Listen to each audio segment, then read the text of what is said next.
When you inhale, the sutures of your skull open up, and when you exhale, the sutures of your skull close. At the same time, at the base of your spine, where that sacrum bone exists, when you inhale, that sacrum bone flexes back, and when you exhale, that sacrum bone flexes forward. So now visualize this with me. The inhalation causes the sutures to open up, there's more volume in the skull, and the sacrum bone flexing back causes that cerebrospinal fluid to drain down in gravity. When you exhale and the sacrum bone flexes forward and the system closes down and those sutures close, it begins to propagate a wave to move the cerebrospinal fluid up against gravity.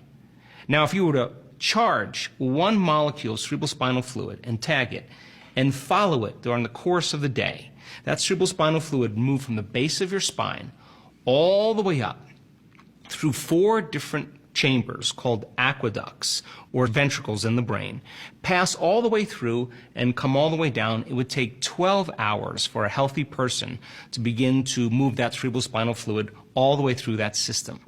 So in a sense, we flush our brains twice a day.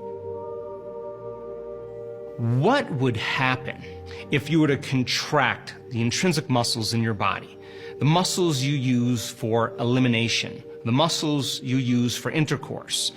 You were to contract your lower abdomen, pull your belly button in towards your spine, and contract your upper abdomen. The act of contracting these intrinsic muscles in the ancient yogic tradition called the bandhas, as you squeeze these muscles, you begin to push that cerebrospinal fluid up.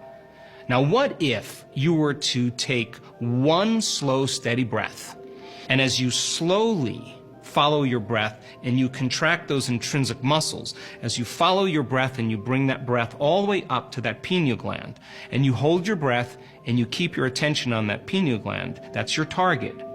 The act of contracting those muscles, along with the holding of your breath, would begin to push cerebrospinal fluid right up into your brain.